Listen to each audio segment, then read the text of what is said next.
Keon. And this is Inevitable, that podcast where we engage in human trafficking, because this week we watched Serenity, the episode, not the movie.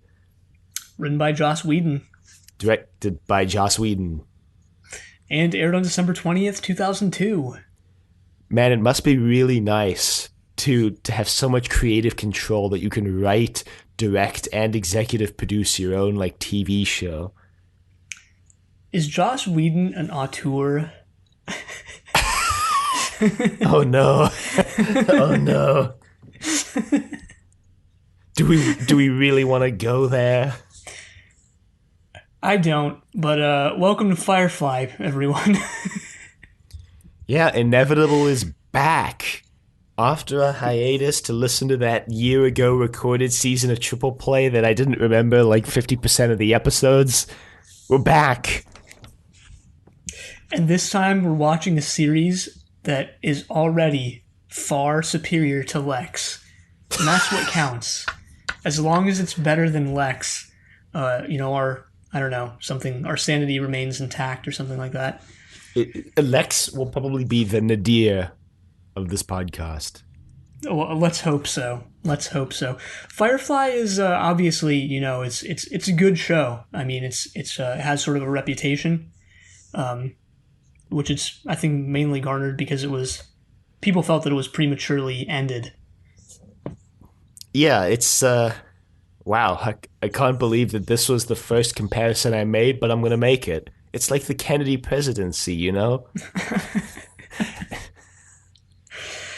Assassinated prematurely by a Soviet sympathizer. Yeah, that's what I meant. Firefly was killed by Soviet sympathizers. No, but I just mean that, like, if Kennedy, the Kennedy presidency is fondly remembered partially because of the like mythos surrounding the what if. Yeah, of the subsequent 3 years that he didn't get to serve. Right. And I think it's the same for Firefly. Like, I haven't watched very much of Firefly. I've only seen the first episode and the movie. But my impression of the show just from that is that it's all right. It's better than most of the stuff on cable TV, I guess, in the early 2000s. But I think that a lot of the love, affection for the show comes from the mythos of what if it had had a second season? Yeah, I think so too. And again, we're probably in the minority with our take on Firefly, which I pretty much have the same opinion as you. Which I guess I should say I've watched the entire show and the movie, but I barely remember any of it. Which is good, I guess, for this podcast. But I definitely think it's a good show. It's just maybe a little overrated. I guess we're going to see if our opinions hold up under scrutiny while we're watching the show for this season of Inevitable. I definitely think just for the first episode that it does. I also forgot that the first episode was an hour and a half long, so I sat down to watch it last night and was like, oh no.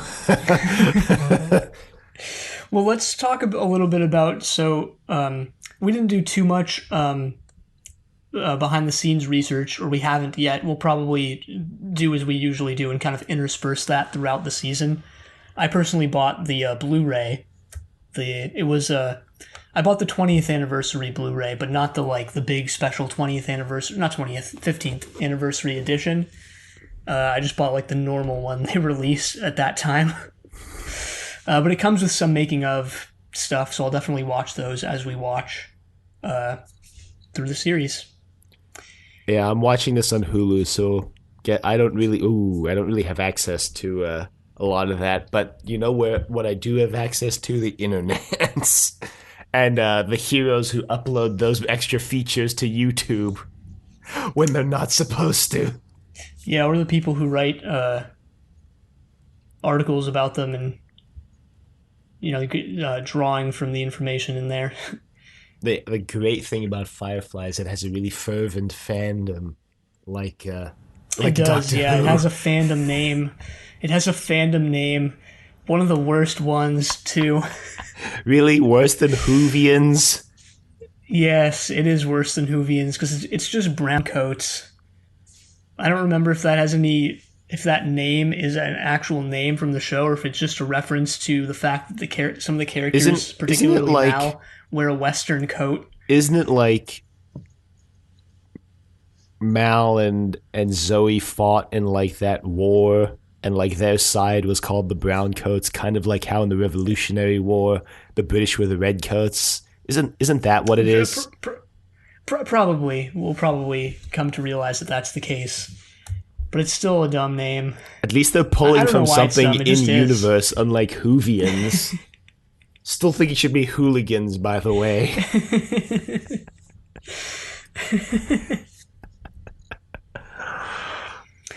So what do we know about Firefly? And that's not in the general, like, what is known about the mythical series Firefly, but like, what do we in particular know about this show? Well, so I mean, I know a little bit about its cancellation because actually very recently I like accidentally stumbled upon it in either a Reddit comment thread on an article or an article about something unrelated. But basically, part of the reason why it got canceled is, and why it actually got approved in the first place, is because Fox TV at the time was going through a big kind of shakeup in the executive branch. Joss Whedon had a lot of clout after Buffy was really big, Angel was really big, and Fox had just gotten a new director of programming in who was, he was really looking to get Fox to be one of the big networks. At the time it was ABC, CBS, and NBC. And, he wanted Fox to be up there. So he was pretty much approving any show that sounded really good. And Firefly was one of them. And then what happened was, like, after they had produced Firefly and, like, right as it was about to air, they got a new director of programming who was a lot more strict on what television they were going to put out as Fox Network. And he took one look at Firefly and went, yep, that's not what we want. So that's like my extent of my extent of knowledge around the behind the scenes mythos of what's going on. Joss Whedon at the time was sort of he was I don't know, sort of untouchable in a way, or he was like he was held in high esteem at the time, I believe. Yeah, his reputation has taken a considerable dive in 2020 and 2021. Well, yeah, for many reasons. Even before that, after Firefly into the later 2000s, 2010s, he sort of his reputation kind of I don't know, tanked. People became disillusioned with particularly his dialogue. I don't know if you've heard this, but like the Joss Whedon sort of dialogue, it tends to be very quippy, and you kind of get that in Firefly, but it's not overbearing in Firefly. And that's kind of like, you always make the point that like film is being inundated with the Iron Man style of humor, but I really think that style of humor only becomes the Marvel staple like around Avengers, and I think it's because of Joss Whedon that is like, yeah, it's present in Iron Man, but it's really subdued in Iron Man. Iron Man is actually like a very serious and gritty film compared to pretty much all of the rest of the Marvel universe. It also, I mean, I know I say this every time we bring up Iron Man, but that movie's tone works for that movie and for Tony Stark as a character. It just didn't work when they kind of transplanted it into other Marvel properties and just other, movies, I guess, in general. Because I mean, obviously, I bring this up a lot, but like the Star Wars sequels kind of feel sort of MCU-esque to me in a way. But yeah, that's another discussion for another time. Yeah, I mean, a lot of Joss Whedon's downfall began when Wonder Woman came out, and everyone was like, hey, remember that Wonder Woman script that Joss Whedon wrote that was just like pretty bad and overly sexualized Wonder Woman? And like the whole collective internet went, wait, what? That exists? And everyone was like, yeah. And then they posted it and like, yeah, it's like pretty bad. Like Wonder Woman shows up and her first description is like, yeah, she's beautiful and she has big tits. And it's like, great, thanks, Joss. And then it just like after that kind of spiraled from there. His ex-wife was like, yeah, he cheated on me a lot. He claims to be a feminist and just like treated every woman in his personal life like really badly. And then after that, it was all the allegations of workplace harassment and just like, yeah, it all just went downhill for him really fast. Yeah, he doesn't really seem to be facing any repercussions whatsoever. Well, except in the So public's it's more mind, just I opinion guess. of him. Right, right. It's more just opinion of him rather than like because he came out with a new show earlier this year, Yeah. The Nevers. Yeah. Great. Great. Maybe it's the Nevers, like that city in France.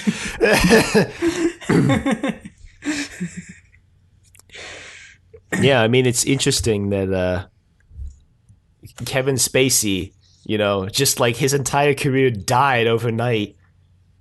And then like Joss Whedon has, you know, equally as many allegations of harassment and abuse and is just like, and is in more of a position of power to execute on them. And everyone's just like, eh. He just rode the wave. Not that I'm like absolving Kevin Spacey, because I'm not. I'm actually condemning the fact that we haven't punished Joss Whedon more. Yeah, frankly, most people who have, gotten an overwhelming amount of accusations as to make it like fairly certain or just very, very highly suspicious and then pretty certain they did what people are saying they did, most of them don't actually face serious repercussions. Yeah, the Kevin Spacey thing was like the exception and not the norm. Which kind of shows how messed up the whole system is. But anyway, we don't have to dwell on this. No, this is Firefly. This was back when Joss Whedon could do no wrong, and was actually probably doing wrong behind the scenes. Yeah, I was gonna say it's just like, I don't know. For me, it's gonna be interesting to watch this now with that perception of Joss Whedon in mind, like just in the back of my mind, especially since he wrote, he wrote a character into the show who is a prostitute, which because of the whole like Wild West Western influences makes sense because that was a huge thing in the Wild West. Yeah, and they even in the series, it's like right in the first episode, which we'll talk about the episode order in a bit, but right in the first episode, it's like some planets won't even let you dock if you don't have a prostitute aboard your ship. That's how important they are. Yeah, so it's like, or what are they? The companion. Yeah, companion. Yeah. Like given the influences, okay, it makes sense, but like, rewatching this with like all of the abuse allegations against Joss Whedon in mind just kind of makes me wonder, what was going on behind the scenes with all of these scenes. Like I said before, I don't remember the series too well, but my memory of it is that Inara, the companion character, is never really like vilified or anything. In fact, it's if I remember correctly, it's actually the opposite. Yeah, she holds a lot of power in this episode, anyway. Yeah, and she's sort of like the most wise character among them, or something like that. So that's as far as I remember. We'll see, I guess. And I'm pretty certain that's correct. Like, you're even getting it in this first episode of like the characters who are kind of not okay with her, like Book and Mal to some extent, are really the ones that this episode in particular are portraying as like kind of wrong for thinking that. There is also the element of like Mal doesn't dislike her because of the fact that she's a companion. There's the implication that there's something in the past between the two of them that's leading to that. Yeah. Mm-hmm. Another thing we should mention, going back to the production and the shakeup at Fox behind the scenes, that is partially responsible for, but not fully responsible for, Fox just deciding, this pilot is too dark, too gritty, and isn't how we want to air the show, and like forcing Joss and the writers room basically to like rework episode 2 to also be a pilot, and then Fox aired episodes 2 through 11 or 10, and then episode 14, and then this episode Serenity, and then like just didn't even air 3 of the episodes, and also aired this last. Yeah, so basically, when this series was first airing at the fall of 2002, this episode 1, Serenity, was aired as the season finale. Yeah, which like that's got to be the most confusing thing ever. Yeah.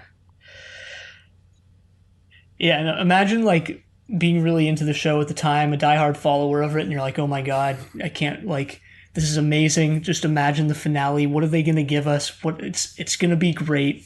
Strap in, and then you just get like what would appear at the time to just be so I don't know, like a flashback episode or something like that, or an achronological, sort of a telling of it. Yeah, kind of like The Prisoner, but like not intentionally, and not really saying anything about like anything, just only airing that way due to corporate interference. Yeah, so obviously we did watch it in that order. We started with the train. No, obviously we started with Serenity. No, actually, more hilariously, we both logged on this morning and went, wait, so we watched the same episode, right? Yeah, luckily, I'm pretty sure every release of this show after the initial airing, whether it's DVD, Blu-ray, streaming, just airs it in the correct order, and with the missing episodes.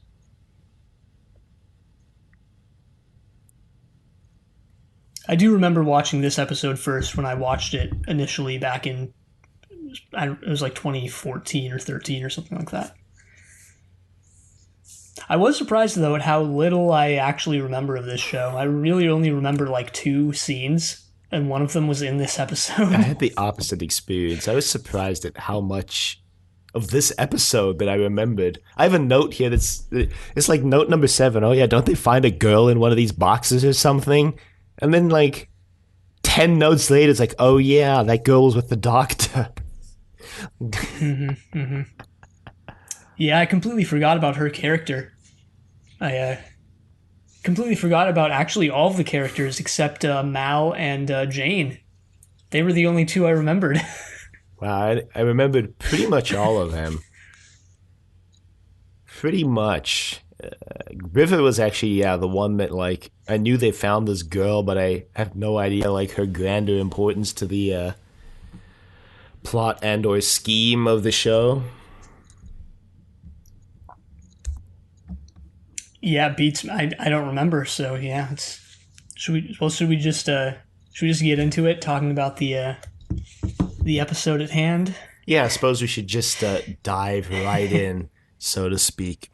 Just like the episode does, opening, in medias res, right in the middle of just a great giant battle. We don't know any of the characters' names. We have no idea which of these characters are important or that we should care about. All we know is that war. It's like that really hilarious meme I'll link in the show notes. There's like a guy wearing like a really over-engineered armor helmet, and the caption is just, I don't know who I am and I don't know why I'm here. All I know is I must kill. It doesn't sound funny in the slightest. It's only funny because of the image that's attached, which is why I'm going to put the meme in the show notes. Yeah, all right, man. Whatever you say. Yeah, man. Hey, man. Hey, dude. Be excellent to each other or something. Well, okay, so like, right, as you said, they're in the middle of this sort of war zone. And just when it seems that they might be able to push through sort of the side we're following, they get a response from HQ or whatever, and saying that something to the effect of they've been like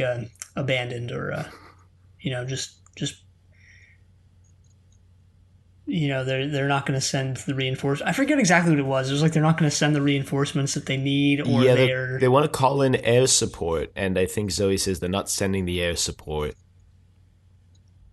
because they're screwed. And then you see, and I wasn't really clear which side was carpet bombing whom. So someone's carpet bombing someone. Right, and sort of our main characters, Mal and Zoe, sort of look on forlornly.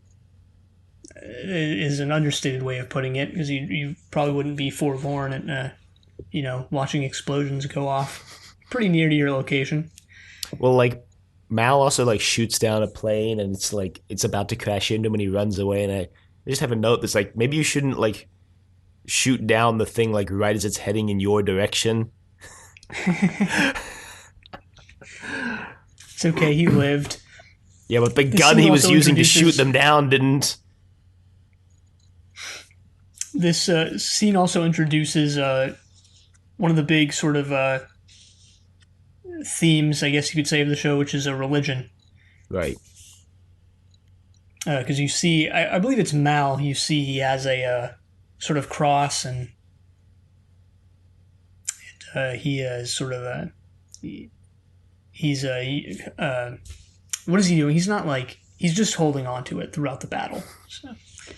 And it's interesting. The sort of setting of this show, I think, is probably the most interesting thing about it. Mm-hmm. It takes place in the 2500s, if I remember correctly. Yeah, it's 500 years in the future. Yeah, and society seems, fairly similar to our own, just like in space, and well, the Wild West as well. But you're still seeing like Christianity is still around, right? And like guns, like the type of gun that we use today, is still around. So like there's stuff like that that kind of I guess not really grounds it, but like I don't know, just it's an interesting setting. It's sort of I was wondering how long it was going to take me to mention Cowboy Bebop, which is pretty damn similar to this show. It came out like 5 years before it, or 4 actually. Yeah, they're doing it. Yeah, it's sort of Cowboy Bebop-esque. They're doing a live action Cowboy Bebop now. Maybe we should watch that for Inevitable. Terrible. It looks terrible. We could watch the anime and then the live action show. We could be the preeminent Cowboy Bebop podcast. We probably wouldn't be. There's probably dedicated ones out there, but Cowboy Bebop is actually one of the few anime series I would be okay with watching on this podcast.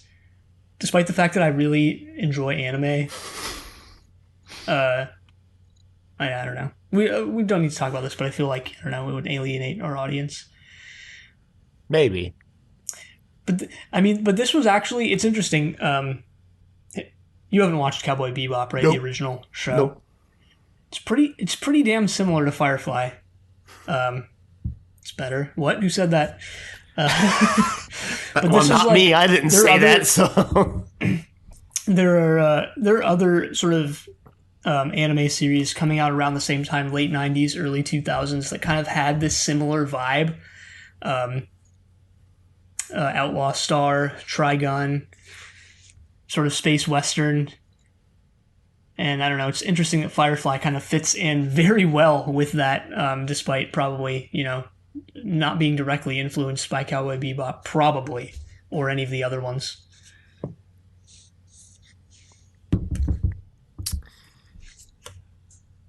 Yeah, I can't really say too much on Cowboy Bebop, but isn't there, like, in this show also, like, a really interesting thing where, like, America and China were the two preeminent cultures, so that they like slip into Chinese a lot?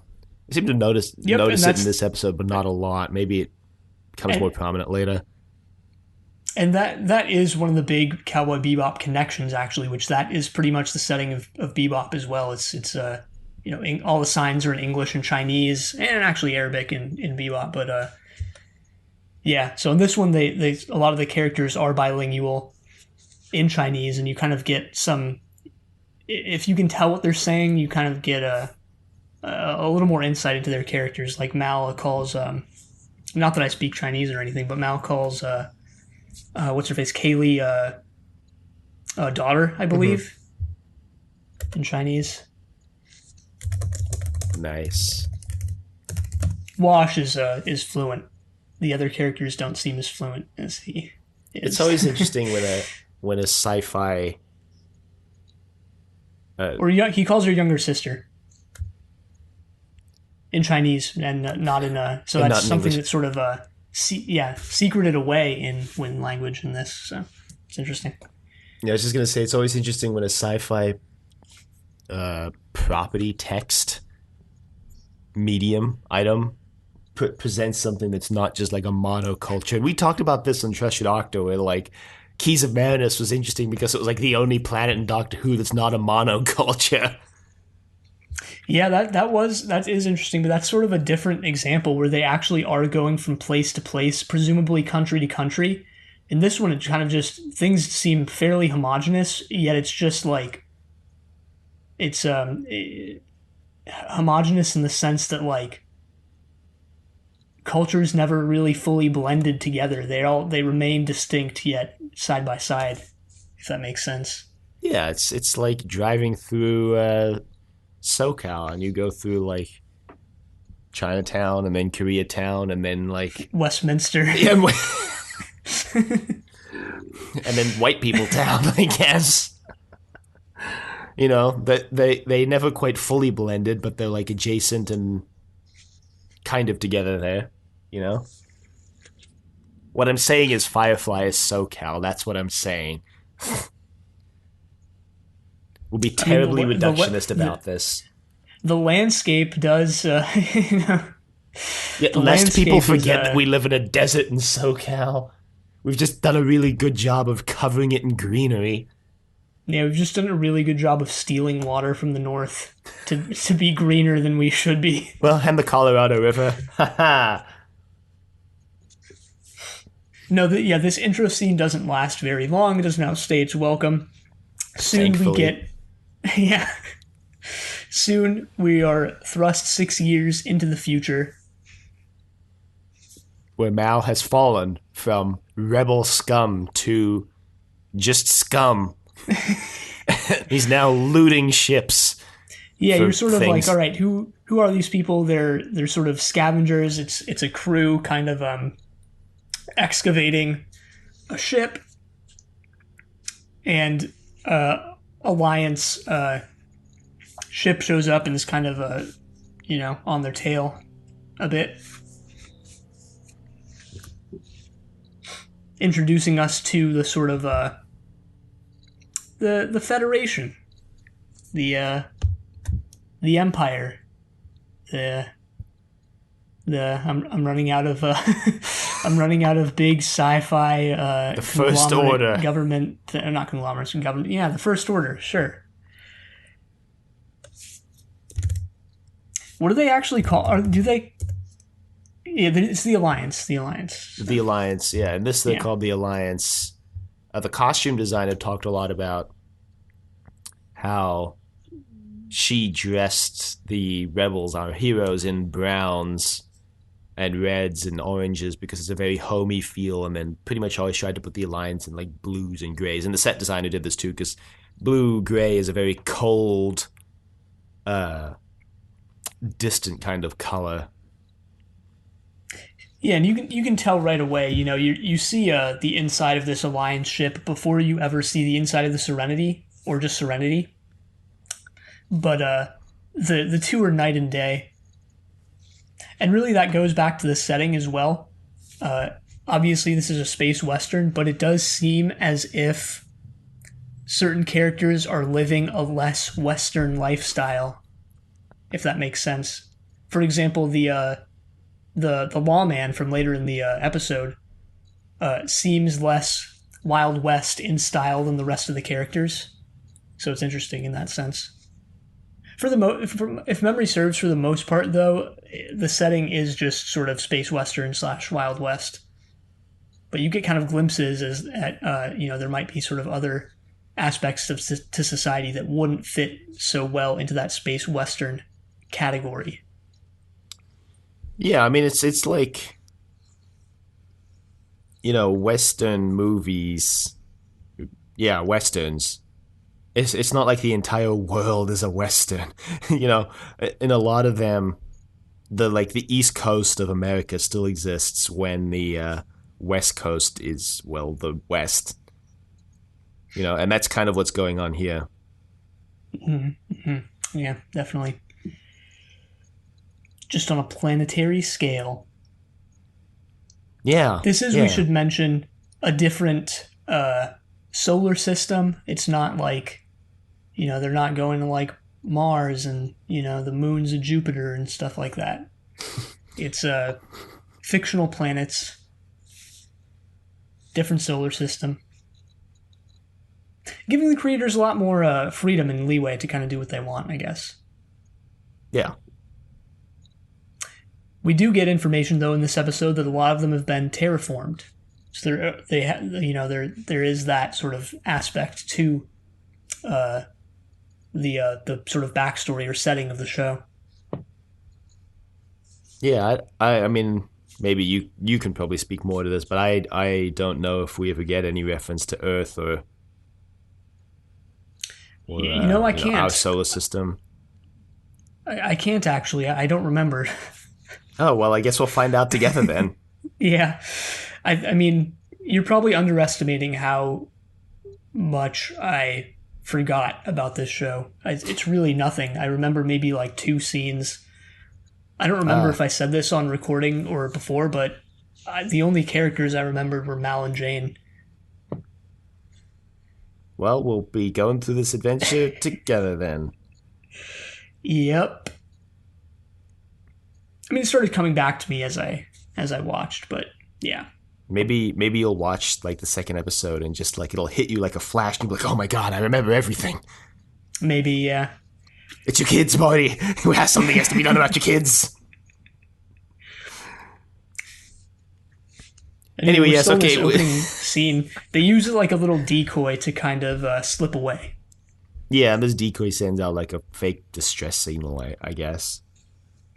Yeah, they just the goodness in this captain's heart kind of is his undoing. They follow the distress signal. The goodness, I think just I think he's just doing literally the calculation of like, well, do we want to put these people in jail or do we want to make it like save those people from dying?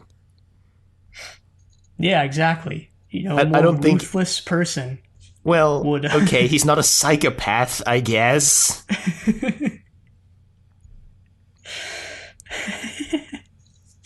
I feel like the vast majority of people would make this choice. Yeah, you never know. I mean, I guess. Now we get our first sex scene of the series.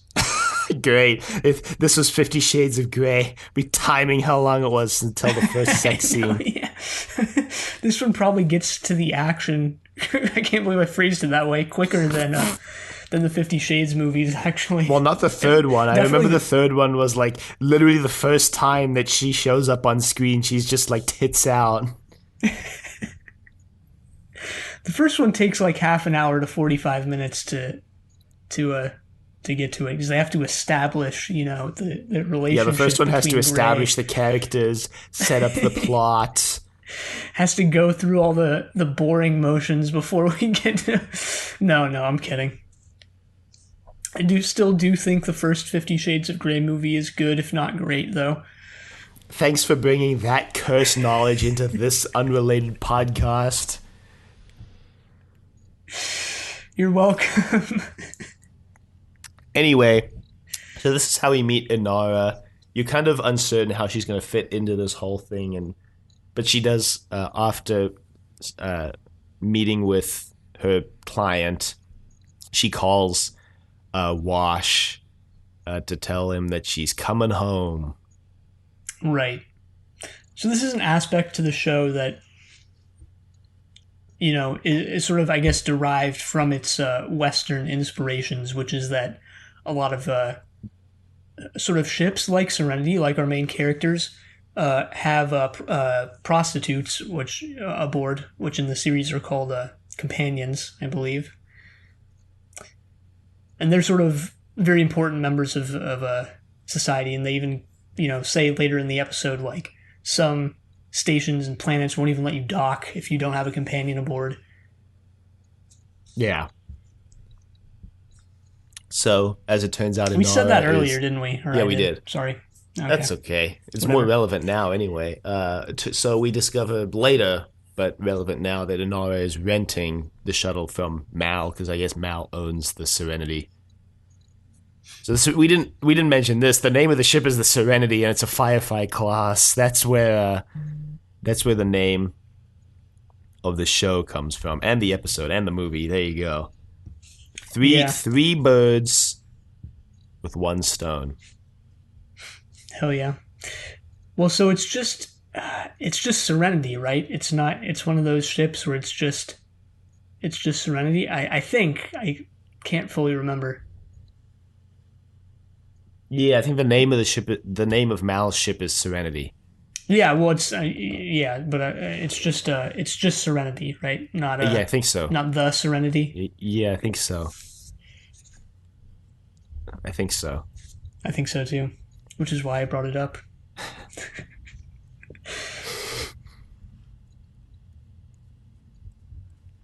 We get our first sort of glimpse at society, which I know I keep bringing up, but that really is probably my favorite aspect of the show. Is just sort of the society that it kind of takes place in.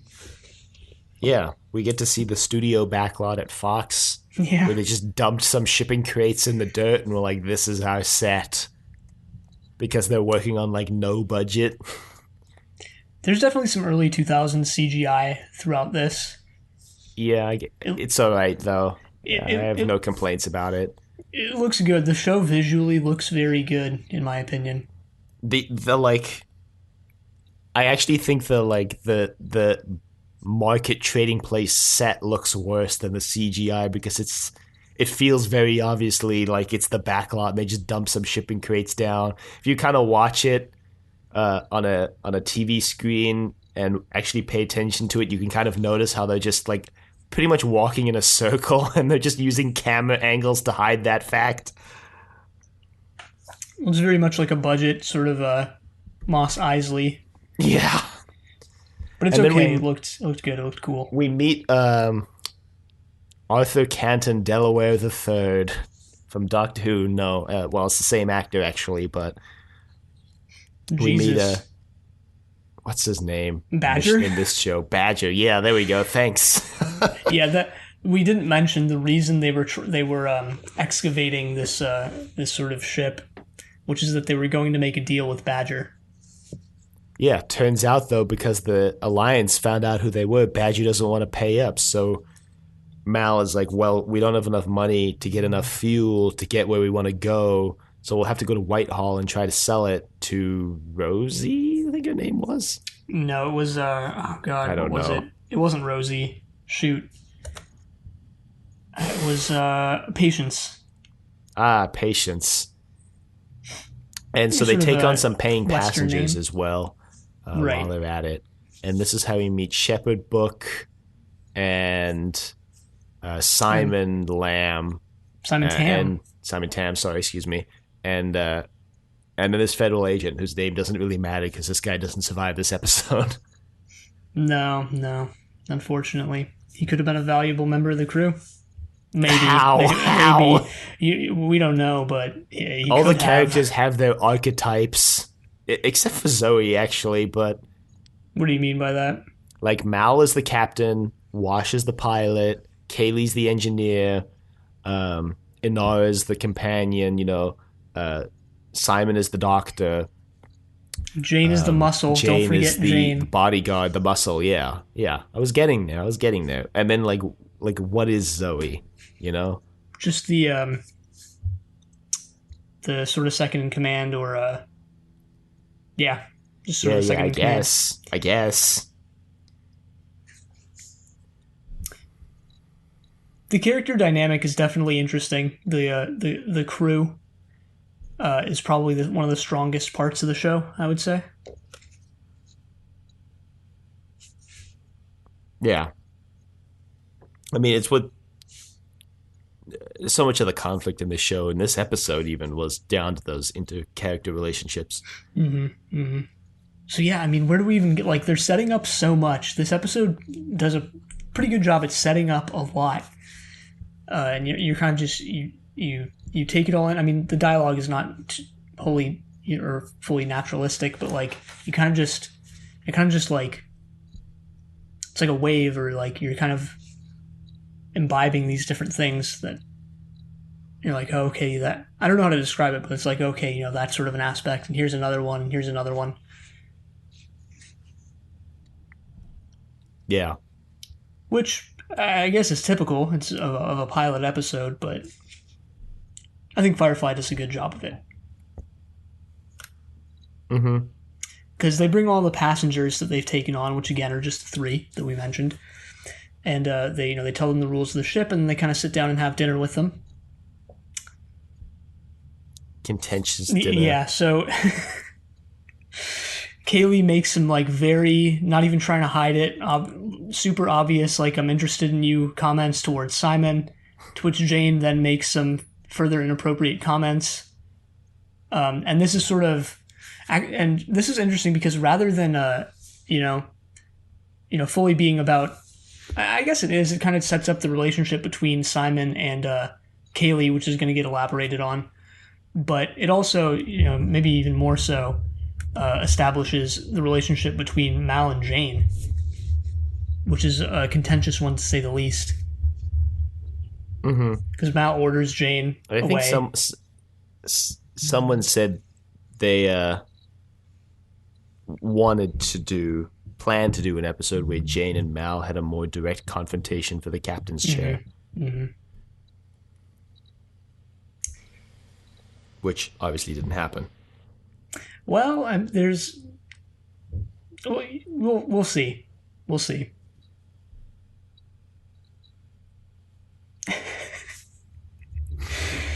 Great.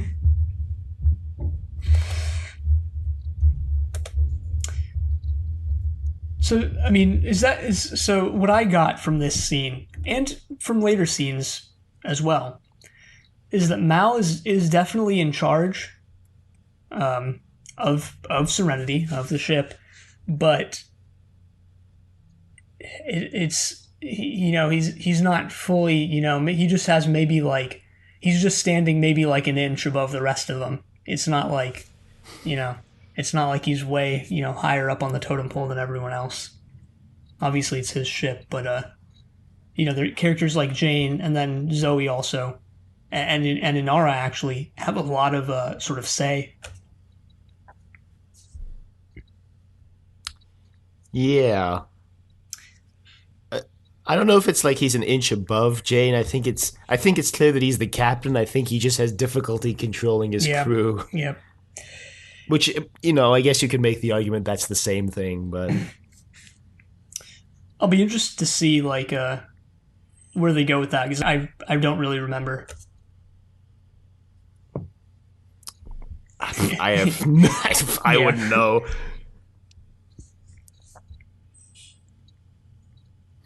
So they get spotted by actually I think Wash pulls Mal aside and is like, hey, I like intercepted a transmission, someone was selling us out basically, and Mal immediately thinks that it's Simon the Doctor, which I guess is a good assumption because Simon is like the most arrogant of the 3 people they brought on and the most also quiet about it. But it turns out he's wrong. Turns out it's the mysterious 3rd character.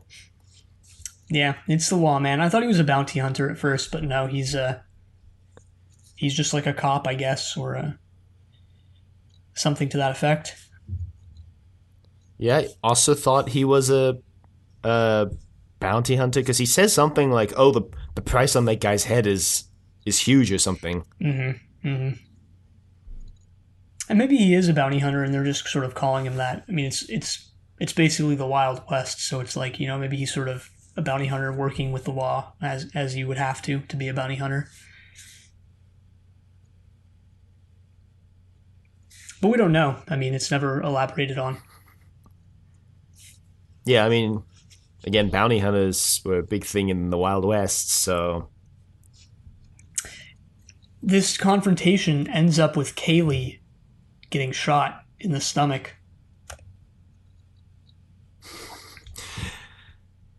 Yeah, because the lawman is, I guess, really trigger happy. Yeah. Kaylee just literally walks into the room and is like, "Hey guys," and he turns and shoots her in the stomach. Like, great, you a little overreaction there, buddy. They also when they bring the passengers on board, Mal is like, "Oh, they'll never be able to find like the stolen cargo we have in like the secret compartment." And Zoe's like, "Well, how do you know?" And he's like, "Don't worry, you won't be able to find it." So when Mal hears about the mole, he thinks, at first glance, not incorrectly, that the mole had found the goods. Mm-hmm. The goods. It's also why he assumed it was Simon, because Simon was the one in the cargo bay at the time. But they find out now that the lawman is actually hunting Simon for some currently undisclosed purpose. Yeah, it's about to get disclosed. Yeah, so I guess we might as well just explain the exposure. Yeah, but let's dwell on this for a second. Simon blackmails them. Oh yeah, I mean, he's like, like she's gonna die if I don't help her. So like, you have to run from the alliance, or I won't help her, basically. Right, and this is sort of when you get a little bit more of Mal, maybe not having the authority on his ship that you would expect. Which is that Inara and Zoe, or I don't remember actually if Zoe partakes in this, but Inara definitely says, like, we have to run. And he very angrily tells her not to tell him what to do, basically.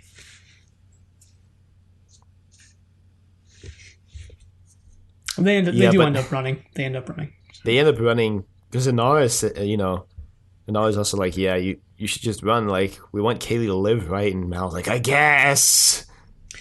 Yeah, it was established when they went onto the ship that Kaylee and Inara have a very close friendship. Mm-hmm.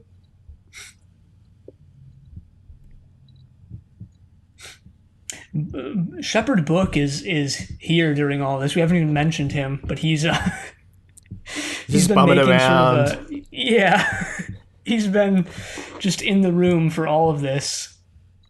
I mean, he tries to prevent the lawman from shooting Simon to no avail, by the way, and to no avail. He tries unsuccessful to prevent most of the events of this episode. He pretty much fails at everything he tries to do in this series. Episode, sorry, not series. That would be funny, actually, if he did, but like... It is funny in this episode is that every once in a while you'll just cut to Shepherd Book being like, I don't condone any of this.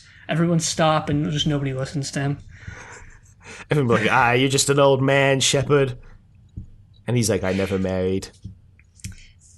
Because everyone's calling him Grandpa. His response to that is that he never married, which is sort of, it's sort of it almost feels like a non sequitur, right? Because you're like, well, you don't really have to be married to be a grandfather.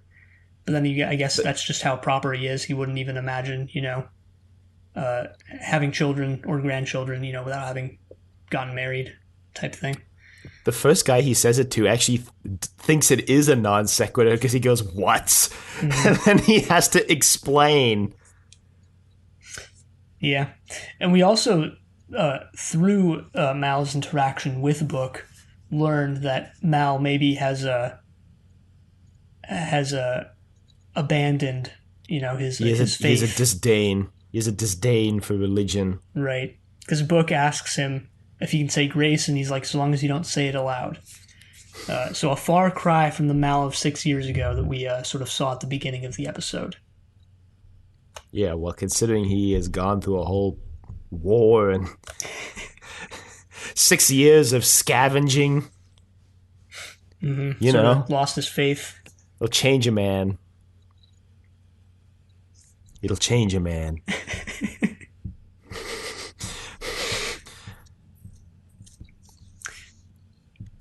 Well, so Simon, I guess, gets Kaylee into sort of a sustainable condition, and then he spills the beans.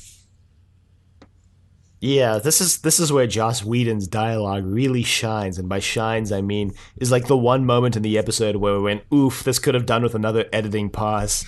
Like Simon's whole monologue here just is like, Yeah. it's just kind of like really awkward. It's a nice. It doesn't flow very naturally. It's a nice dull matte, you know.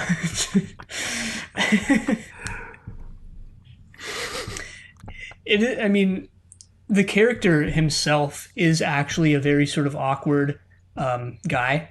He, as we're about to explore, he doesn't really have much life experience, especially compared to the rest of them. Yeah. So basically, because he spent, I think, what did he say, 2 years of his life just trying to get his sister out of the like school government facility they'd sent her to. Right. So he kind of explains his life story here, which is that, you know, he and his sister came from a sort of a very I don't know, like a privileged background. They're pretty wealthy, and both he and his sister were like super intelligent. His sister more so than him. You know, he became a doctor, graduated top of his class type thing, and he says his sister makes him look dumb. Yeah. So she's a child prodigy, basically. Right. His sister also seems to be 10 or more years younger than him, as we're about to get into. But basically, he and the rest of his family, his parents, got wind of a super special, like, advanced program for, like, people like his sister who were, you know, performing well beyond what other kids can do. His sister wanted to join, so they sent her off to this sort of boarding school type thing. And, you know, he eventually got wind of well, actually didn't get wind. His sister stopped communicating, and that's when he sort of learned that they were, or suspected that they were, you know, performing undue experiments on these kids.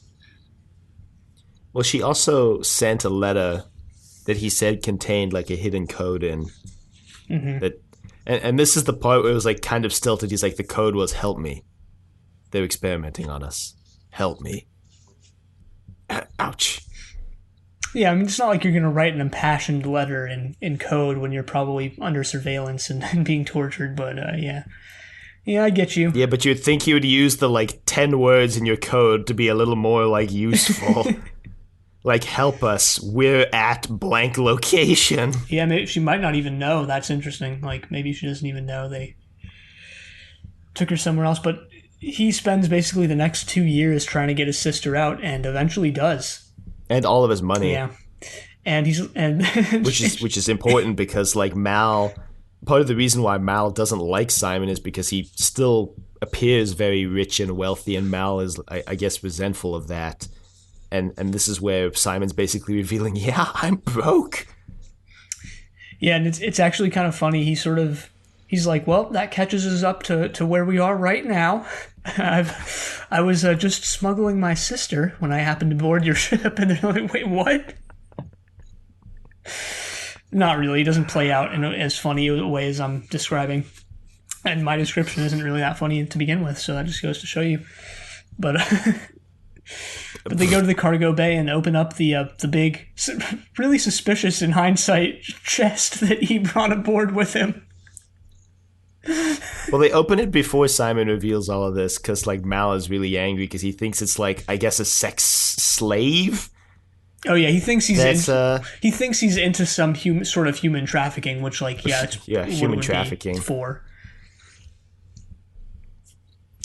He's gonna sell her in the Outer Rim, I guess, and not the Outer Rim. That's a Star Wars thing, but whatever. Yeah, what was it? It was something Rim, Pacific Rim. I don't know. Pacific Rim. I've never seen that movie, believe it or not. According to the page I'm looking at currently. But yeah, nice. So both Kaylee and River are sort of in the med bay, recovering. Yeah, so River wasn't supposed to have been awakened this early. Right.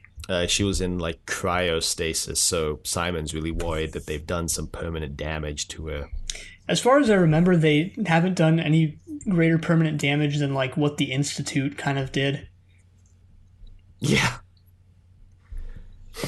Yeah. Anyway, they have bigger immediate problems on their hand because they're being pursued now by Reavers. This was the introduction of the Reavers was the one sort of bit of dialogue in the episode that kind of made me roll my eyes, which is like, someone mentions Reavers and like Jane goes like, Reavers, you mean those semi-humans who live like out in the rim, who like eat people? Wouldn't want to run into any of those.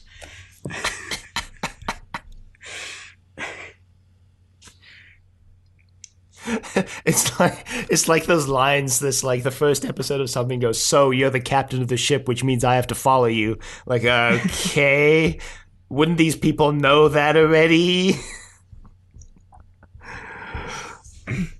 There's actually another line somewhere here. I think it's actually this same line where I think like Wash says something like, "Oh yeah, they'll rape you to death." Yes, it's like, oh, okay. It's Zoe. So a book doesn't really, or no, Simon rather doesn't really know what the Reavers are. Again, speaking to his sort of sheltered upbringing, but Zoe explains, and something very, it's like almost comically evil. It's like they'll rape you to death. They're killers and rapists of women. Yeah, it feels something like that from Alien 3. Funny, because Joss Whedon wrote Alien Resurrection. Yeah, which is better than Alien 3. I don't know about that one.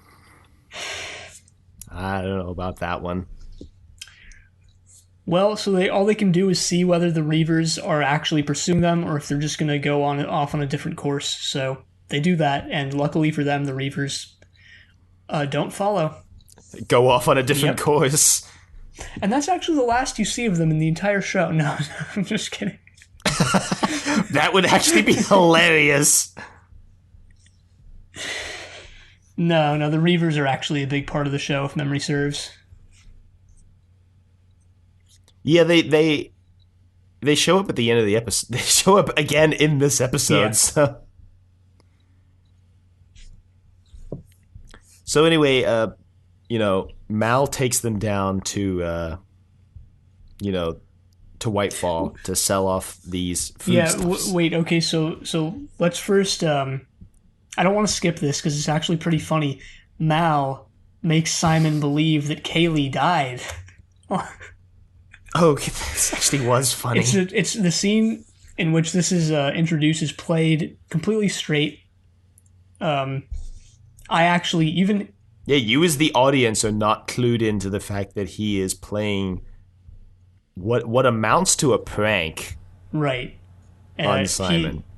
He's giving this extremely dire and serious speech to Simon, ending with the revelation that Kaylee has died, and you see Simon rushing into the medical bay, and she's just there. She's like, "Hey, what's up?" And she's talking with Book. And then it just cuts to the rest of the crew just like cackling. Well, I think Simon says something like, "That man's a lunatic," and then it cuts to like, I think Wash going, "You're a lunatic." Right. And it's even more convincing than we made it out to be, because before the scene where Mal gives the speech to Simon, he is having a conversation with Kaylee, and Kaylee doesn't seem to be doing very well. She seems to be slipping out of consciousness, and she says something along the lines of like, never lose your faith in people, which is like, if someone says something like that in a movie or show, like, hey, they might be about to die. Like, it's like at another point in this episode where Mal says something like, "I don't want any more unexpected surprises." It's like, okay, well, buckle up, because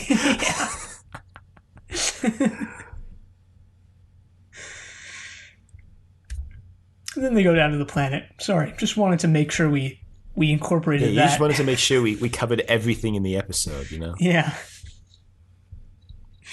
Well, I mean, obviously we're saying this in a sort of a joking manner, but it actually is, since this is an establishing episode, it actually does help to establish Mal's character.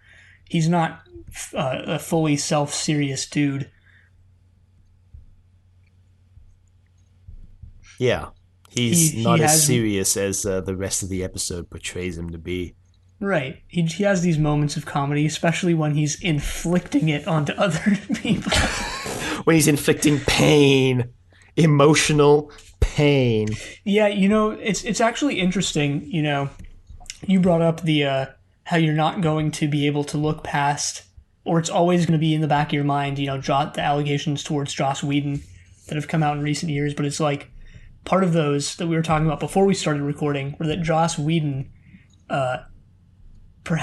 probably enjoys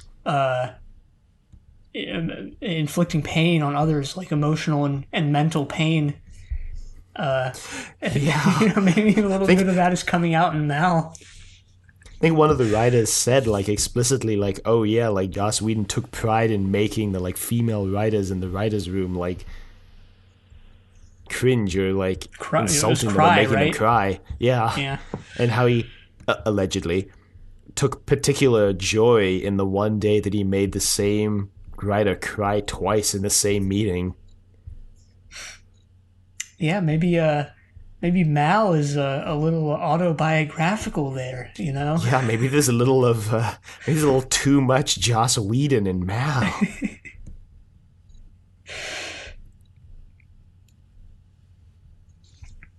Anyway, they land on the planet. It's a suitably Wild West environment, sort of rolling but barren hills.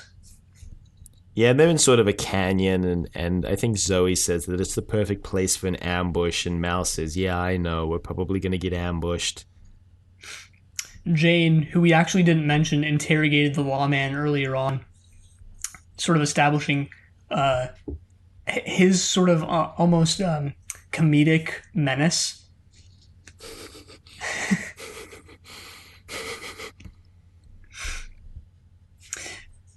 And it is, right, and I'm sure the show is going to play with this in a pretty interesting way. I'm guessing. I don't remember, but it's like Jane is he's more often than not actually sort of a comic relief character, and his sort of violent tendencies are played for laughs most of the time. And I'm assuming there's going to be a moment when they're not, and it's going to hit you pretty hard, Yeah, probably. But he goes off. They know they're probably snipers in position, so he goes off to deal with them, while Zoe and Mal go to make the deal with Patience. Now, let me ask you: did you know before this scene that that the goods were food? No. Yeah, I didn't, and I don't remember if I don't think they mentioned it. I thought they were just like both missed bricks of copper or something. Yeah, I thought they were like precious metals because that's what they look like. And then Mal tosses one to Patience and she opens it, revealing that it's actually a wrapper and it's like a protein heavy food. Yeah, Mal says that like that block alone could feed a family for like a month. Right. Which is pretty interesting. I mean, I don't remember if they're going to do any sort of, world building, you might say, stuff around this, but it's like, maybe even more so than like gold or any other metal, what's really important and what they're actually smuggling is food. I think they will. I mean, when they introduce the kitchen, they kind of have this whole spiel about how they have like, red protein, green protein, giving me Soylent Green flashbacks, but how basically the way they describe the food on the ship is just like bricks of protein. And even when you see them eating it, it's just like Mal picks up just like a beef patty with his chopsticks, and that's like his whole meal is just this like beef patty looking thing. They do have tomatoes, and they say someone says as they're eating, "Pass me the tomatoes." There is also that scene where Kaylee is like in Nara's shuttle and like really longingly and perhaps surprisingly looks at a strawberry. Right. As if she's perhaps maybe it's a delicacy in this universe, and not very common. Yeah, that is what it seems like. They also, we should say, so there's actually a lot of interesting stuff going on around food, is when you see them eating at their dinner table, they're using chopsticks. So another aspect to that sort of, dual dominant culture here that has prevailed. Right.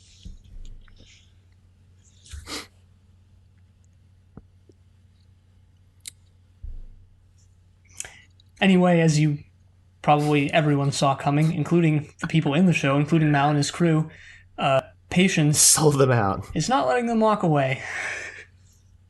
Yeah, she wants the money and the goods.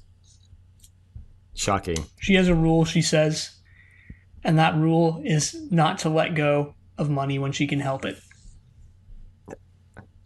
And considering she and the rest of her men have guns, they can help it. Yeah, but plot twist, Mal and his people also have guns. Oh no, who could have seen that? And guns and hire. Yeah. And it's actually, there's an interesting shot. It's a little before where we're at in our description. But Mal moves aside his coat, as you sort of sometimes see characters do in westerns to draw their gun or reveal their gun to the audience. He does that, and you see his gun, but you also see the food block strapped to his chest. Strapped to his person. He removes his jacket, and you just see like grenades hooked up to Joker style. Like it's like you try and walk away, I'm gonna blow us all sky high. Try me. No, their plan is just to have guns in high places. Jane and Mal sort of have this unspoken communication where Jane knows exactly when to shoot the guy's top hat. Does he shoot his top hat up? I thought he just straight kills the guy. Oh, does he? It might have been. I thought he shot through the top hat. Well, they definitely kill all these people, so I was pretty sure Jane just killed this man.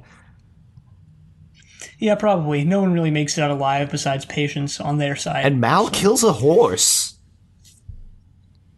Yeah, Patience is hiding behind a horse, assuming that Mal wouldn't, shoot it. Obviously, horses are, in this universe, probably pretty expensive. Yeah. But he doesn't care. He just shoots it. Also, that was really interesting to me, because that's something that traditionally, the villain would do, because a horse is a defenseless animal. It's very rare to have your protagonist of the show be the one just murdering an animal who has no way of fighting back. Yeah, and we're about to get to this moment, but Mal literally shoots first and asks questions later, because as this is playing out, there's also something else playing out on Serenity, which is that Book tries to go reason with the lawman, but fails spectacularly. Of course. The lawman gets out and he holds River hostage. Yeah, because he's actually just really there for River. Mm-hmm. And as soon as Mal and the rest of them are coming back, they sort of see him holding her hostage, and he just shoots him in the head. Yeah, because Simon has a gun.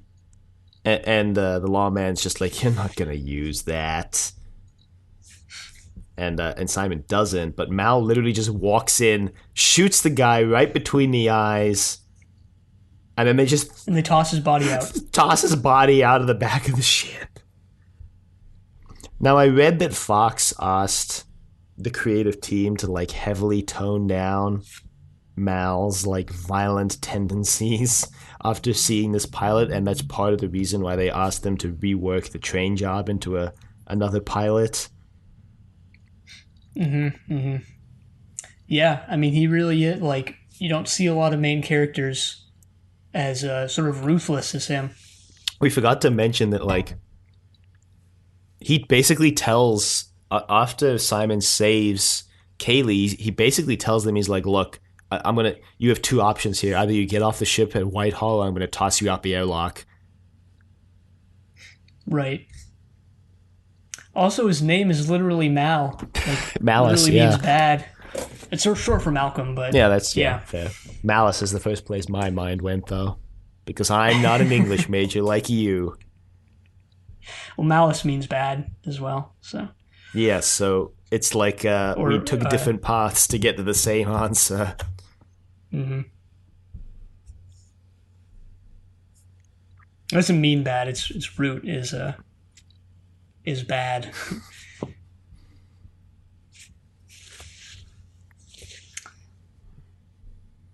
That's pretty much how it ends.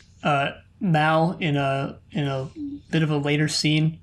Oh well, actually they escape the Reavers first. I completely forgot about that. The Reavers show back up. And they do this move that looks like they're just like casually igniting the atmosphere and like killing everyone on the planet. Well, the Reavers you're talking No, about? no. I'm talking about our intrepid heroes in Serenity.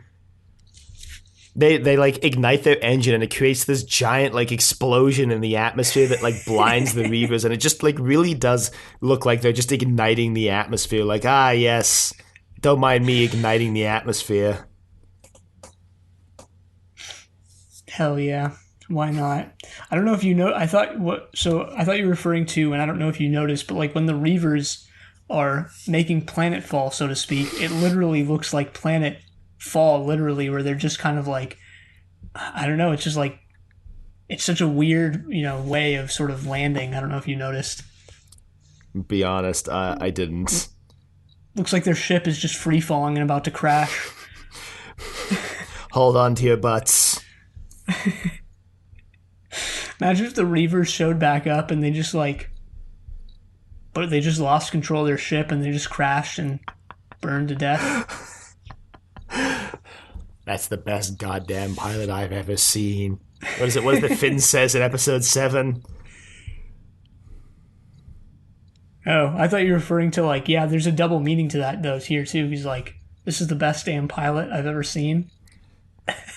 Oh, okay. Get it? All right, I guess.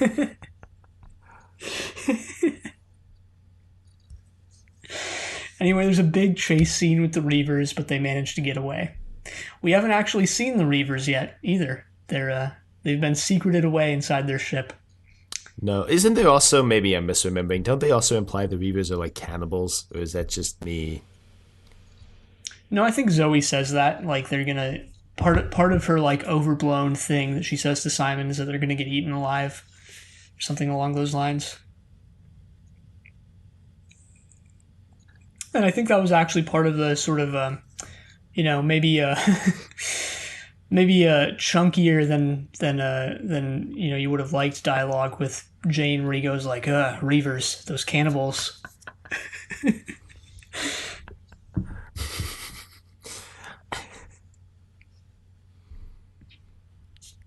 Yeah, so anyway, they get away from the Reavers, and that is the end of the episode, I think. But not before Mal offers Simon a semi-permanent, not permanent, semi-permanent position on the ship. Basically, they need a doctor, and as long as Simon wants to be on the ship, he can stay on the ship, as long as he performs doctorly services for them. Right. This is one of like 2 scenes I remembered from the show.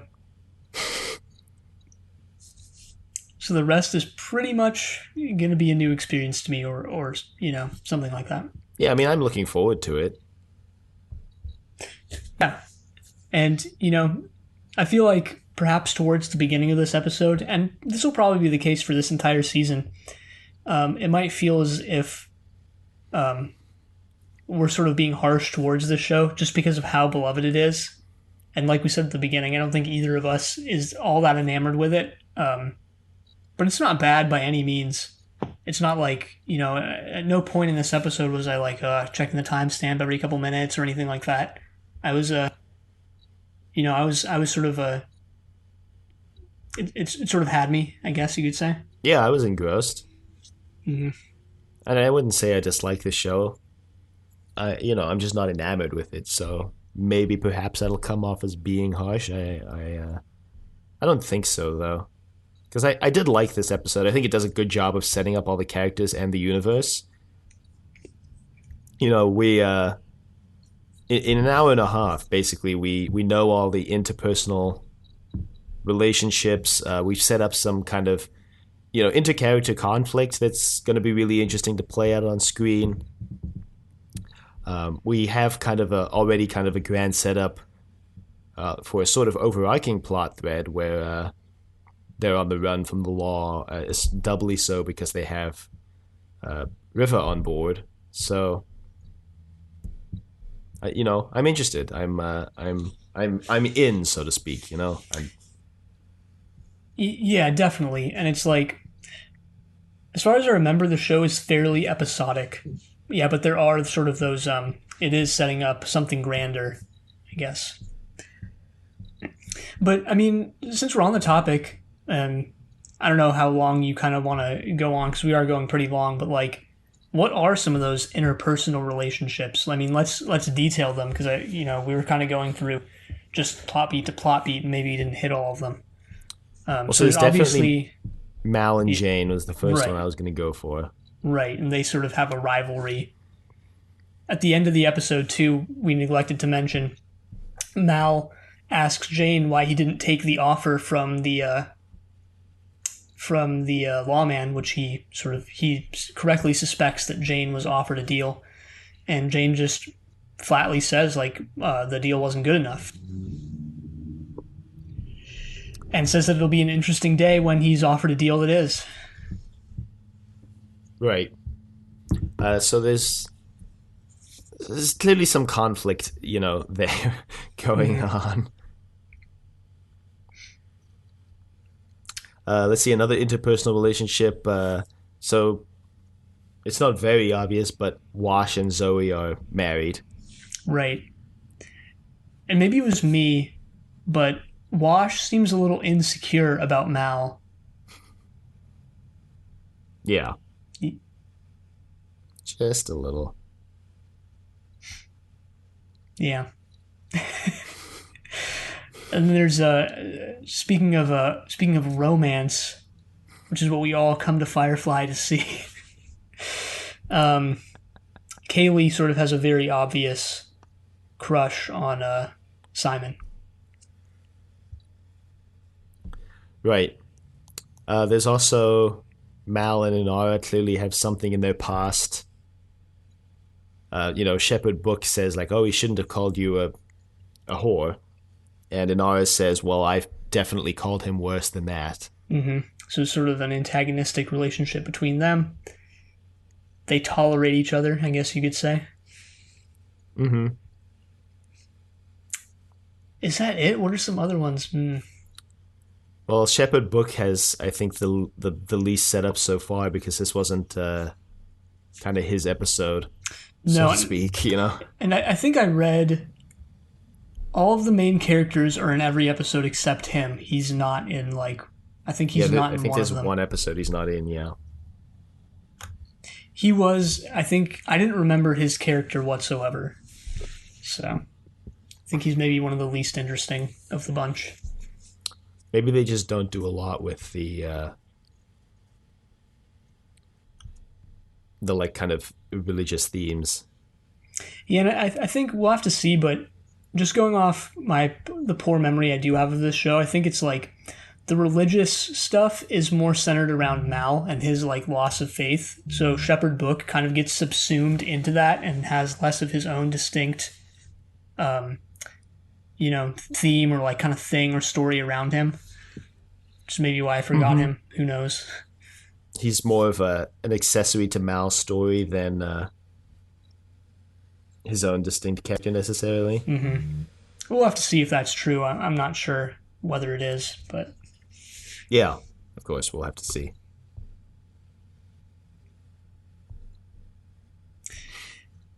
That's pretty much most of the interpersonal relationships I can think of. We mentioned the Kaylee and Inara, friendship, right? Right. Well, I can think of another relationship that's maybe not the friendliest of ones, and that's your relationship with this series' music. Yeah, well, thanks for doing that segue, because I mentioned this off recording, and I guess I was gonna forget to do it on recording. Was that like, I don't know. I like that they're going for a very Western style music, but it's you know, could do with a little more matching the tone of the scene. There's like a couple scenes in this where the ship is like in space and they're like, oh, we got to execute this really dangerous, like high octane move. And then like the music. So you cut to space. No one's talking. You see the ship do this cool thing. And then the only noise you hear is like twang, twang. Exactly like that. Which absolutely sucks the tension out of the scene for me. Just completely drains the scene of any cinematic tension. Yeah, I didn't notice that. I don't really agree, probably because I didn't notice, but yeah, we'll have to see if they keep up the underwhelming We'll have to see. music. And, you know, off recording, you made this point. Well, like, yeah, well, what else do you expect? And I'm like, well, I knew you were going to say that. And, like, watch, like, you know, Magnificent Seven or Good, the Bad, and the Ugly for a few dollars more. Like, there are scenes in those movies that are, like, very... Those are Westerns. They're, like, the prototypical classic Westerns. And there are scenes that are very intense or high energy. And they have, like, very distinctive Western music, but it's, like... I don't know, it's higher tempo, and it just like it adds to the tension rather than being kind of distracting like it is in the TV show. Yeah, then again, those Firefly. are spaghetti westerns, and the music of spaghetti westerns is pretty from Well, like Magnificent American ones. Seven's not. Oh yeah, Magnificent Seven's not. Magnificent Seven was an American Western. Yeah. That was Elmer Bernstein. Yeah. This show definitely, I think, draws. And Magnificent more from Seven the, was actually before the spaghetti westerns. So like, yeah. So this I'm show. gonna say it was influenced by that. Yeah, well, it was influenced by not influenced. It was an unofficial remake of Seven Samurai. Yeah, but I'm saying the music wasn't influenced by like Ennio Morricone's Yeah, spaghetti yeah, of western course not. scores. Yeah, Morricone scores are completely different. What was I going to say? Oh, right. This show, like itself, probably I would say. I mean, I'm not the best. You know, I'm not the most versed person in the world when it comes to westerns, obviously, but like.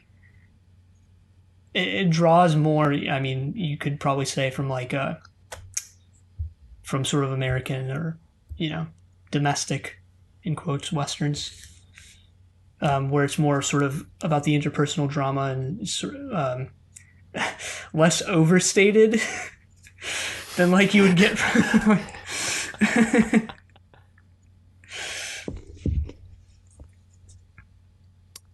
Yeah, I guess you could say that. Yeah, well, it's less overstated. Spaghetti westerns definitely have sort of a like an unreality to them, or something like A that. fantasy element. Yeah, or like some sort of magical Almost. realism element. Yeah. And this doesn't, despite the fact that this is sci-fi, it doesn't. But yeah, I mean, just I guess to go back to the music, like. I didn't really have a problem with the instrumentation itself, just because. Actually, there is no reason. I just didn't.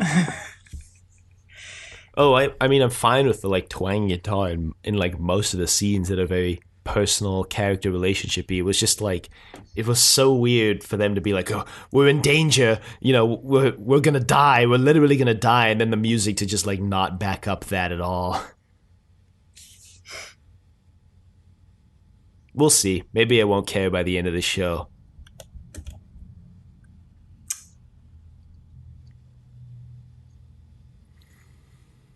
We usually do segments at the end, but like, I just realized we didn't think of any.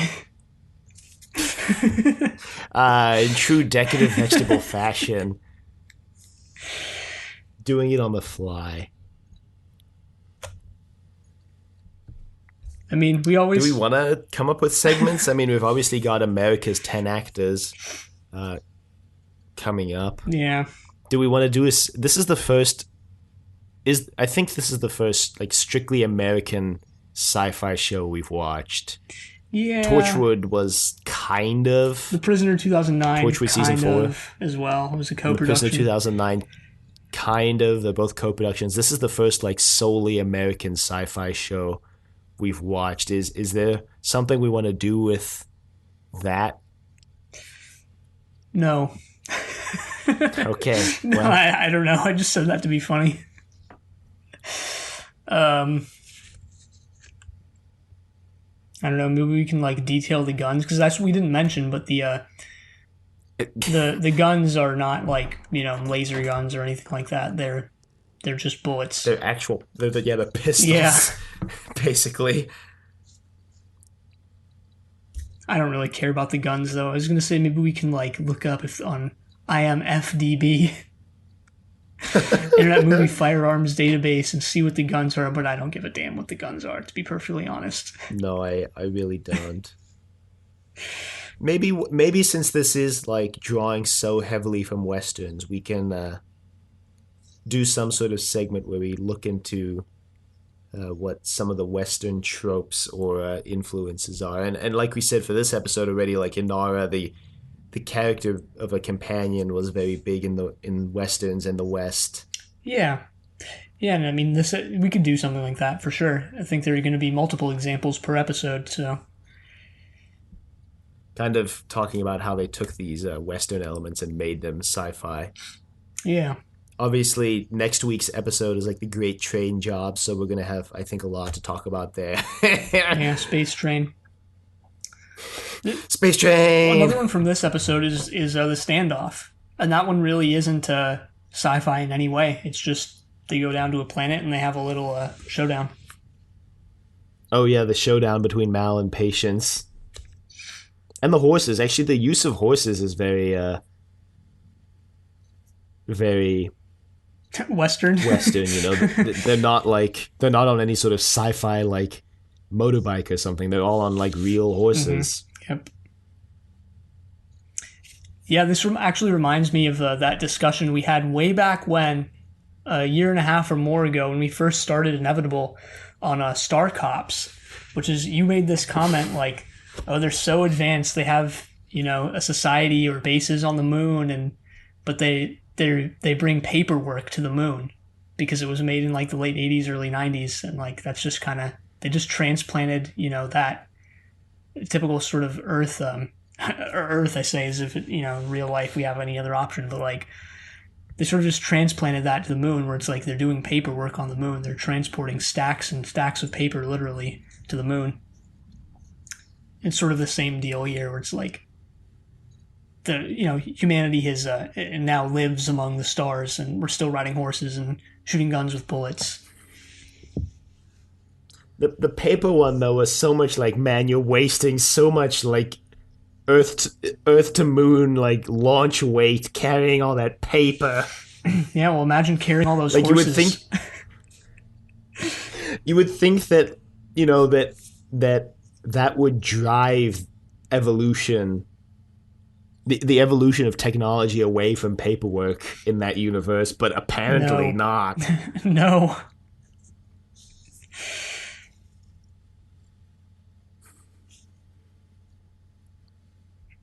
Yeah, I guess not. Well, those are the only two that I can think of from the episode, or rather one, because you thought of the other one, but... Yeah, I'm gonna agree with you. It's the only ones I can think of.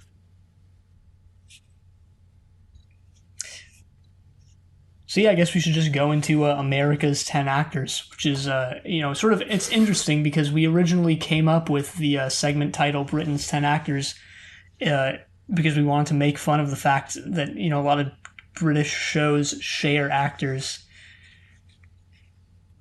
But, I guess, the joke's on us now, or something like that.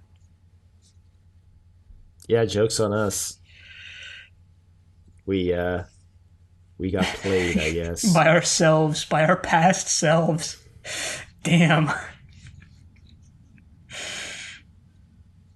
Well, there are a lot of characters to go over if we want to do all of the main characters, which we probably should, because if we don't next week, we're definitely going to come back and be like, who did we do? Did we do all of them? Like, and not remember, so... Yeah, let's just do all the main. What is it? 8. E- 1, 2, 3, 4, 5, 6, 9. oh boy. All right, let's just go in order here then. Do you want to start us off with Nathan Fillion? All right, Nathan Fillion as Malcolm Reynolds. He's other big roles are in Castle and The Rookie. But he was in The Suicide Squad recently, Marvel's MODOK, Big Mouth, Modern Family, the Netflix series of Unfortunate Events. He was the heel turn villain in Cars 3.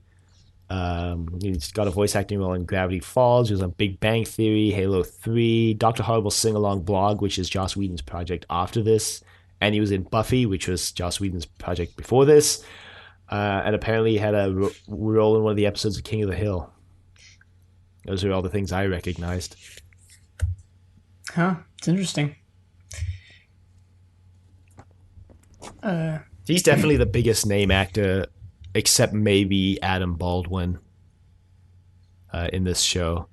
And then Alan Tudyk, Gina Torres, and Morna Baccarin, I think, are all like vying for second place or third place, I guess, after those two. Yeah, Gina Torres is a pretty prolific actor. Got her start in the early 90s. She was on Law and Order. One Life to Live. I don't know what that is, but she was in it. She was in Xena Warrior Princess. That nice. Hercules show. Hercules: The Legendary Journeys from the late 90s. What else? She was an Angel. 24. Just going through here. Justice League Unlimited. I think that's animated. I think if you're going in chronological order, you've also gone over The Matrix at this point. Revolutions and Reloaded. Yeah. Let's see here. She has almost 100 credits, so she's in a ton that I'm just skipping over because they're not big roles for just sort of one-offs here and there. She was in Huge. I don't know what Huge is, but she played. You have no idea. Yeah. She was in Hannibal more recently. Star Wars Forces of Destiny. I don't know what that is, but apparently it's a TV series. Never heard of it before in my life. Nice. Suits. What else? Westworld. 911 Lone Star. That's like her newest credit. I don't know what it is, but apparently it's a series that is airing currently.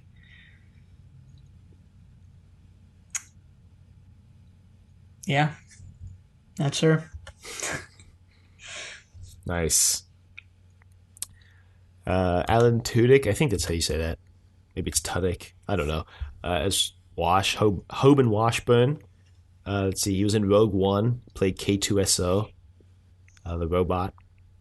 Zootopia. Also in MODOK. Raya and the Lost Dragon. Big Hero 6. Done a lot of Disney things in recent years. Frozen. He has a recurring role in Arrested Development. He's in Deadpool 2. He has a recurring role in the series V that Morna Baccarin was also in, and she played like the lead antagonist on. He was one of the lead characters in Tucker and Dale vs. Evil and Dodgeball. And he was also in Halo 3, weirdly enough. Yeah, there are a lot of those weird connections that aren't in the Joss Whedon canon, but are maybe, these actors sort of work together in other things as well. Because, Morena Baccarin was also in Justice League Unlimited. I'm just looking at here. She got her start in the early 2000s, it looks like. Firefly was one of the first series she was on. But then she went on. She was in Justice League Unlimited, like I said, as a voice actor. The OC.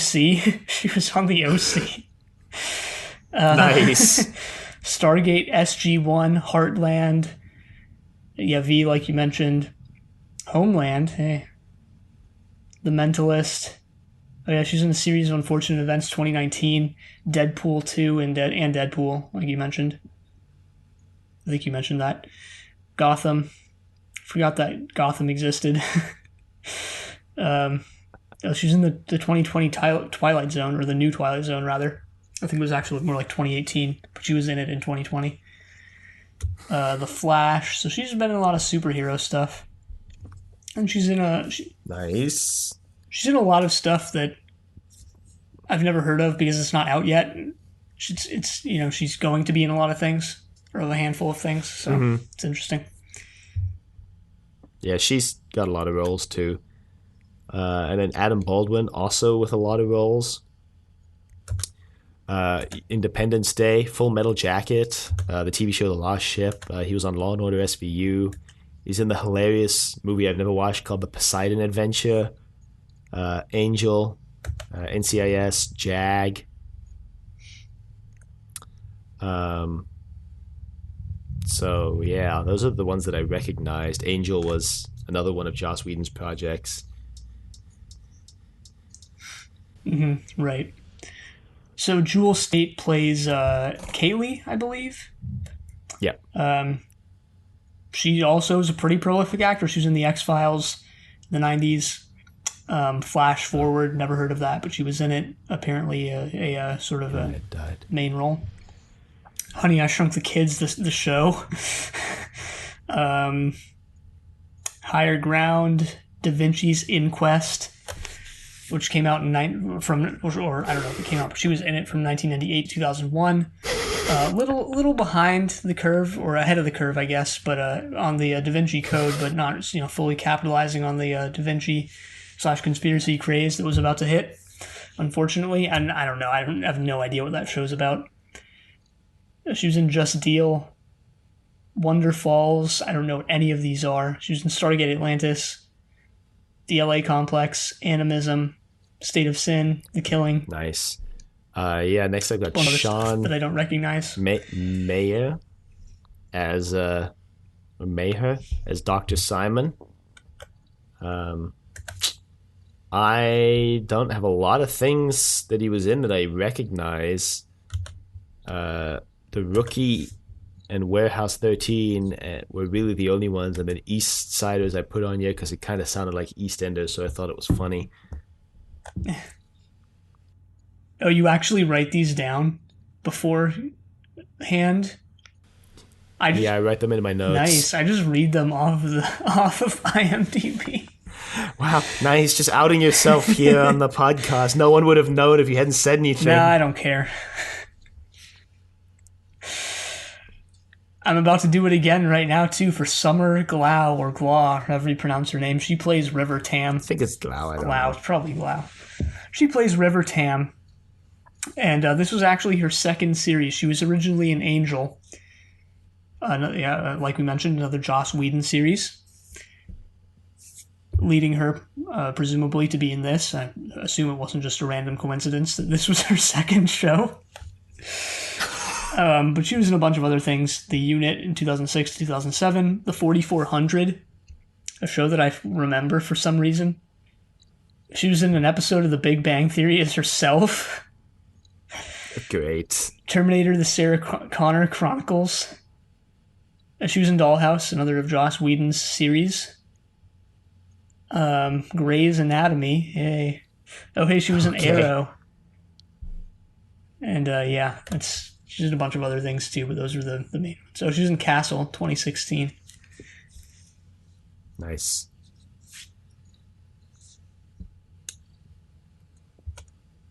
Let's see. So the last person I've got is Ron Glass as Shepard Book. He was in CSI, Agents of S.H.I.E.L.D., CSI New York, Y50, and The Twilight Zone.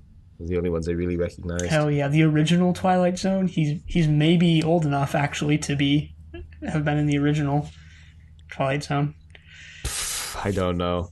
Write down which one. I don't have IMDb open at the moment. I'll just open it up and see. Let's see here.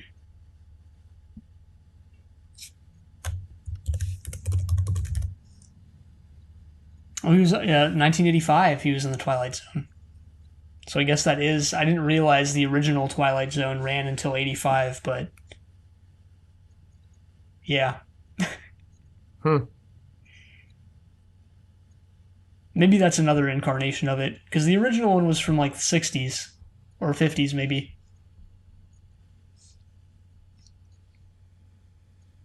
Yeah, I don't know. I don't know. Yeah, actually, I actually think it was like rebooted once in the '80s. I don't know. That sounds familiar, actually. Yeah, I'll look it up and put it in the show notes. Or you can if you're so inclined. I guess we'll Yeah, we see. both work on the show notes now, so. That's true. There are other characters in this episode too, but since we covered like 9 in a row and covered all the main characters, and the other characters that we're introduced to aren't main, we can probably just end it here.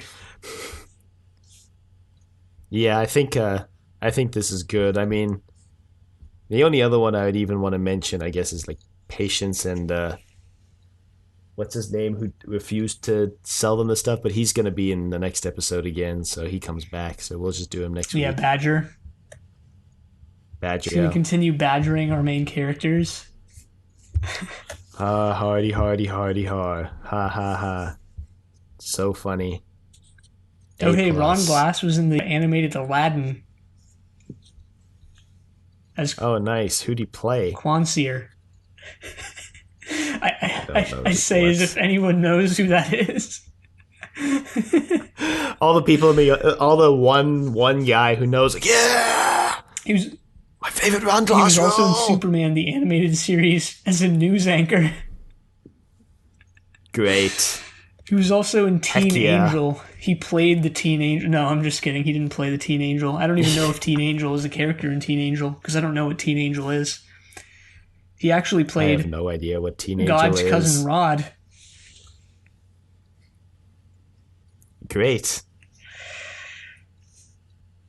Yeah, we're out of things to say. Yeah, we are. So we have one email this week from Steven, because I did post on my Twitter like 2 days ago. I was like, if you have anything to say about Firefly, email us in the next 2 days. So Steven sent us an email. Subject line, Firefly. Hey guys, it's been like 11 years since I watched Firefly. I probably won't rewatch it as you guys recap it. I remember thinking the show was okay but overrated. I still think it's very overrated. In fact, my theory is that if the show had continued and not gotten cancelled, it would have gotten worse and worse. Its cancellation after one season is what gave it its legendary status amongst sci-fi fans. Personally, I vastly prefer other sci-fi shows like Farscape, Red Dwarf, Babylon 5, etc. I feel like the show also got praised highly simply for being a Joss Whedon show, but of course we all know more about Joss Whedon now anyway. Obviously, I haven't heard your thoughts on the show yet, so I'm curious to see what you end up thinking about it and how much of a downer I'll come across comparatively. It's at least better than Alex, so there's that, I guess. Lol Mal. Cheers, Steven. Well, Steven, looks like your opinion is pretty similar to ours. I was going to say, Steven, seems like you're in good company here. And it Sounds like you're in good and it company. is better than Lex, so it does have that going for it. You're right. So far. It would have to fall pretty far and hard to be on the level of Lex or worse from where we are in the first episode. What if the next episode just sucks? It could, but What if the next episode is literally the worst thing ever put on TV? And that's why it got canceled. It wasn't because of Fox. It was because the pilot they actually aired as the pilot was so bad nobody tuned into the rest of the episodes. I mean, we didn't mention this, but the ratings for the show were actually really good. Or pretty good, I guess. I mean, Well, that puts a it kneecap in hovered my around, theory. each episode was getting, between 4 and 5 million viewers. So, It is pretty yeah, good. it is.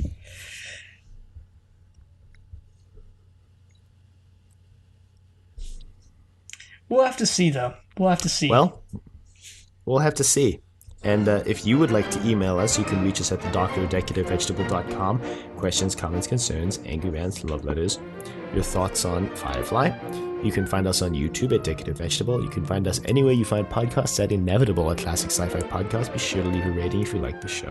Check us out on Facebook, Trust Your Doctor. Like us on Facebook. Also check us out on Twitter at TYD Podcast and follow us on Twitter. And next time, we're going to be diving even further into Firefly with the train job. But until then, the end.